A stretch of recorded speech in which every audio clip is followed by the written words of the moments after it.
नमस्ते दोस्तों। आज की इस कहानी में आपका स्वागत है। दोस्तों, मेरा नाम आकाश है।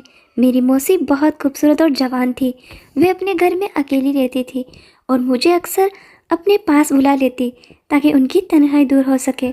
मुझे भी मौसी के पास जाना अच्छा लगता था और हम दोनों कुछ हसीन लम्हे साथ बिताते थे। एक दिन मौसी ने मुझे अपने घर बुलाया। मैं खुशी खुशी मौसी के घर चला गया। जब मैं वहाँ पहुँचा तो मौसी वॉशरूम से नहाकर बाहर आ रही थी। जैसे ही मैं मौसी को देखा, मेरे होश उड़ गए। मौसी वाकई में बहुत खूबसूरत और जवान थी। ऐसा बिल्कुल नहीं लगता था कि वे एक शादीशुदा औरत है। उस वक्त मैं अपने मौसी से मिला और नमस्कार किया। मेरे मम्मी पापा दोनों शहर जा रहे थे। मौसी ने पापा से मिलने के दौरान कहा कि आकाश को हमारे घर छोड़ जाए। पापा ने बहुत मना किया। अब आकाश बड़ा हो गया है और अपना ख्याल खुद रख सकता है। लेकिन मौसी ने कहा, नहीं आप आकाश को हमारे पास छोड़ दीजिए। पापा राजी हो गए और मेरे दिल की ख्वाहिश पूरी हो गई। मेरे पास हमारे पुराने घर की चाबी थी जो खाली पड़ा हुआ था और मैं उसे अपने मकसद के लिए भरपूर इस्तेमाल करता था। मौसी की शादी मेरे मौसा से लगभग 4 साल पहले हुई थी। उस वक्त मैं 14 साल का था।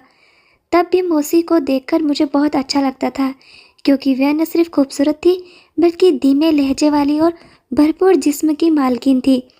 मौसा और मौसी की जोड़ी मिसाल थी। शादी के बाद मौसी का बदन और भी दिल खुश हो गया था।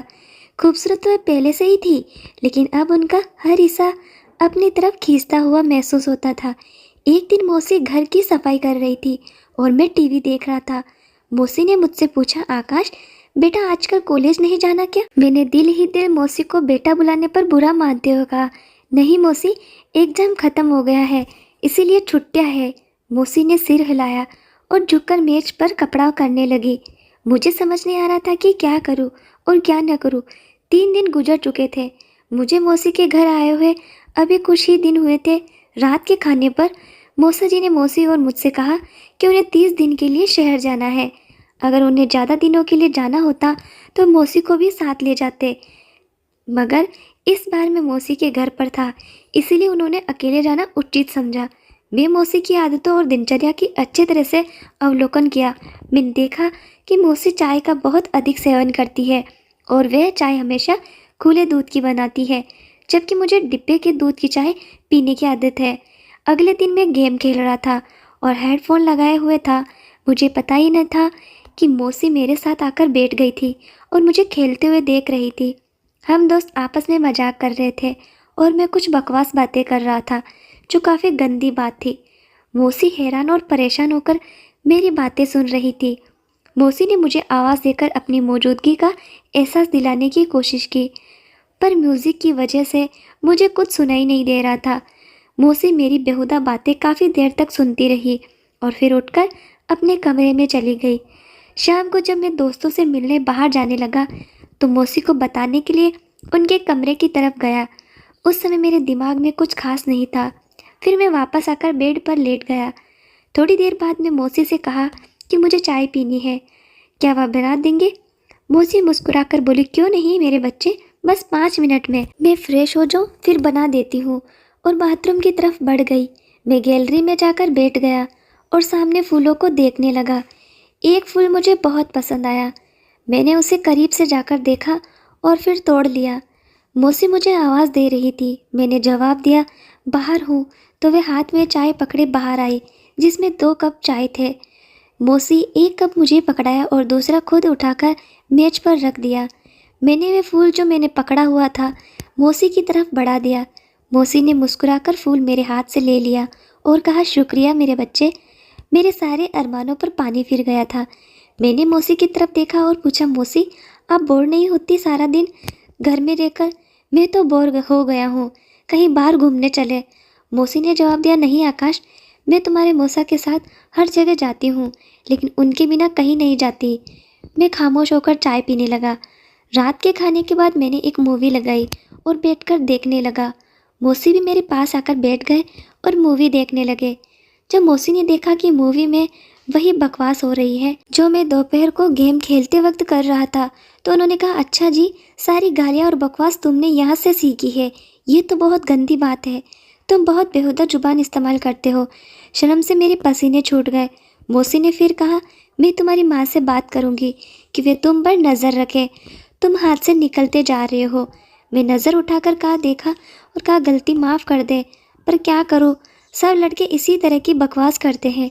मुझे भी जवाब देना अच्छा होता है तो ऐसी बातें मुंह से निकलती है। मौसी हंस पड़ी और बोली, डरो नहीं, किसी को कुछ नहीं कहूँगी। मुझे पता है कि तुम लड़के किस तरह की बातें करते हो। अच्छा यार, कोई और मूवी लगाओ। ये क्या लगाया हुआ है?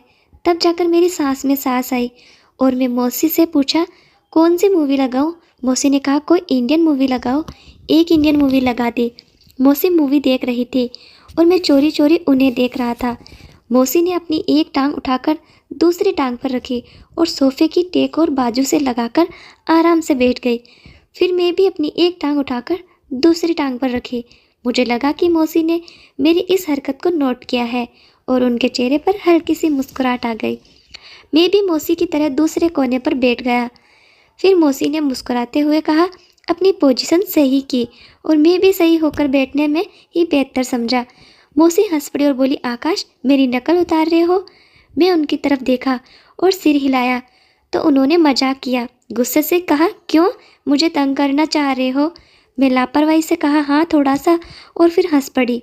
मौसी बोली, क्यों? मैंने फ़ौरन कहा, यार इतने दिन हो गए हैं ना, किसी की डांट खाई है और ऊपर से मैं बोर हो रहा हूँ। मौसी ने कहा, आकाश, क्या तुम वाकई में बोर हो रहे हो? मैंने कहा, पता नहीं, अकेले रहकर। मौसी ने मुस्कुराते हुए कहा, तुझे मार खानी है तो मैं लगा देती हूँ। वे मुझे कोई मासूम सा शरारती बच्चा समझ रहे थे और ये बात मेरे फ़ायदे में थी।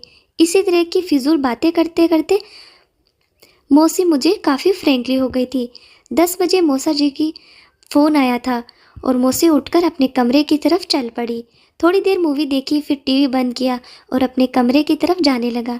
तभी मुझे मौसी की कमरे से उनकी आवाज़ आई, यार बहुत मिस कर रही हूँ। आपको पता नहीं कैसे गुजरेंगे ये दिन। पता नहीं दूसरी तरफ से क्या कहा गया, मगर जो मौसी ने कहा वे मेरे लिए किसी सरप्राइज से कम नहीं था। सुबह मैं जल्दी उठा और फ्रेश होकर किचन की तरफ बढ़ गया। किचन में कोई नहीं था। मैंने मौसी के कमरे की तरफ झांककर देखा तो दरवाज़ा बंद था, यानी मौसी सो रही थी। मैं किचन में जाकर अपने लिए चाय बनाई और फिर कुछ स्लाइस गर्म करके मेज़ पर बैठकर नाश्ता करने लगा। मैं नाश्ता कर ही रहा था तभी मौसी के कमरे का दरवाज़ा खुला और वे बाहर निकली। मुझे देखकर थोड़ा सा शर्मिंदा होते हुए बोली, रात को नींद नहीं आई, बहुत देर से सोई, इसीलिए सुबह जल्दी नहीं उठी। सॉरी, मैं मुस्कुराकर कहा, कोई बात नहीं। आपने नाश्ता करना है? मैंने पूछा। मौसी नाश्ते में क्या पसंद फरमाएंगे? किचन की तरफ जाने लगा। मौसी ने मुझे देखा और कुर्सी पर बैठ गई।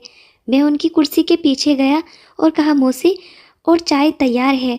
तेरे और मेरे पलों को ख़राब कर दिया। फिर कहा, वे बहुत अक्लमंद हो। मैं मौसी का हाथ पकड़ लिया। आकाश, बहुत शुक्रिया।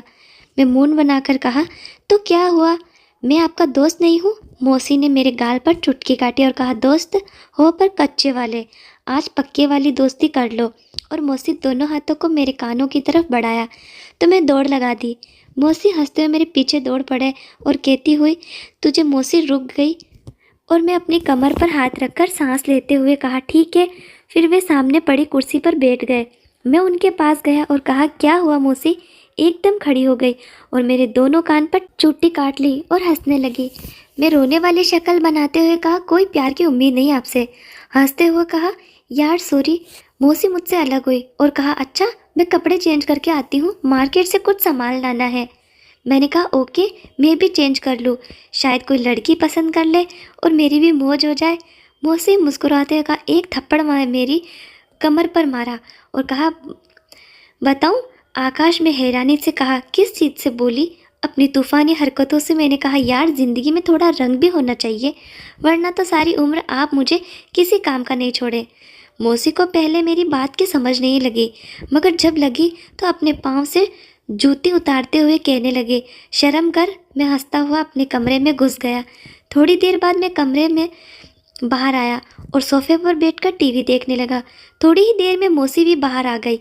जब वे बाहर निकली तो मेरी सांसें थम सी गई। लाल कमीज़ और जीन्स में मौसी को देखकर मैंने कहा, क्या इरादा है मैडम जी का? मौसी ने पहले अपने आप को देखा और फिर मुझे हैरानी से देखते हुए कहा, क्यों, क्या हुआ? मैंने दिल पर हाथ रखते हुए कहा मैडम, बाहर किसी को नहीं, आप किसी का मन हुआ है। मौसी उसको मुस्कुराते हुए बोली, क्या बकवास कर रहे हो? जब उन्होंने मुझे चलने के लिए कहा तो मौसी की तरफ इशारा करते हुए कहा, माना कि आपके दीवाने शहर में 1000 होंगे, पर इतनी सुबह दुकान कौन खोलेगा? मौसी कहने लगी, यार बात तो तुम सही कह रहे हो, और बोली, ठीक है। मैंने कहा, मैडम जब आप बाहर निकलते होंगे तो लोग आपको ही देखते होंगे ना, अपना काम कौन देखता होगा? मौसी मुस्कुराते हुए बोली, आकाश शर्म कर, मैं तेरी मासी हूँ। मैं भी सर झुकाकर कहा, ओके मौसी जान, और मेरे पास बैठे हुए बोली, बाज नहीं आओगे ना फ्लर्ट करने से? मैंने उनकी तरफ देखे बिना कहा। मौसी मुस्कुराते हुए बोली, सच में तेरी कोई गर्लफ्रेंड नहीं है? वरना उस गर्लफ्रेंड का क्या, अपनी लाइफ पार्टनर बना लेता, चाहे पापा से झगड़ा क्यों नहीं करना पड़ता। मौसी मुस्कुराते हुए बोली, मैं अच्छी लगती हूँ आपको? आपको मैं फिर किसी मासूम आशिक की तरह सिर झुकाकर हल्के से कहा, बहुत ज़्यादा। मौसी हंस पड़ी और बोली, तू बाज नहीं आएगा। फिर मौसी ने कहा, ज़रा दूध ले आओ, ख़त्म हो गया है। मैंने कहा ठीक है, और मार्केट की तरफ चला गया। वापस आकर दूध के बर्तन को फ्रीज़र में रखा और मौसी को बताने उनके कमरे में गया, पर सामने जो मंजर था वह पागल कर देने के लिए काफ़ी था। मौसी शायद नहाकर ही बाहर निकली थी और वह इस वक्त कहर बरसा रही थी। मेरी हालत ऐसी हो गई कि टांगों में जान ही नहीं रही। मैं पलटने ही वाला था कि मौसी ने आवाज़ देकर पूछ ही लिया, आ गई दूध लेकर? मेरे हलक से जैसे आवाज़ ही नहीं निकल रही थी। मैंने सिर हिलाया तो मौसी आहिस्ता आहिस्ता कदमों से चलती हुई मेरी तरफ आई और मेरे चेहरे के नीचे हाथ रखकर पूछा, क्या हुआ? मैं चेहरा ऊपर उठाया और उनकी आंखों में देखते हुए कहा, कुछ नहीं मौसी। मेरी आंखों में देखा और कहा, आकाश सच सच बताओ, मेरा इस तरह तुम्हारे सामने आना अच्छा है क्या? मैं सिर हिलाया और दोबारा सर झुकाकर कहा, अगर आपको लग रहा है कि मैं आपकी तरफ आकर्षित हो रहा हूँ तो आप गलत है। माना कि आपका जिस्म आपकी मोहब्बत के इजहार का ज़रिया है, लेकिन ये सब कुछ नहीं। मौसी ने एक लंबा सांस लिया और मुझे इस तरह देखा जैसे मैं दीवाना हूँ। फिर मैं दोबारा सिर उठाया और कहा, मैं ये भी नहीं चाहता कि आप थोड़ी देर के लिए मुझे अपने और फिर ज़िंदगी भर के लिए मुझे अपने दीदार से महरूम कर दे। मौसी के लिए ये बहुत नाजुक मसला था। फिर वे एक तरफ बेड पर बैठ गई और कहा, मेरे पास आओ, यहाँ बैठो। मैं आराम से चलता हुआ मौसी के पास बैठ गया।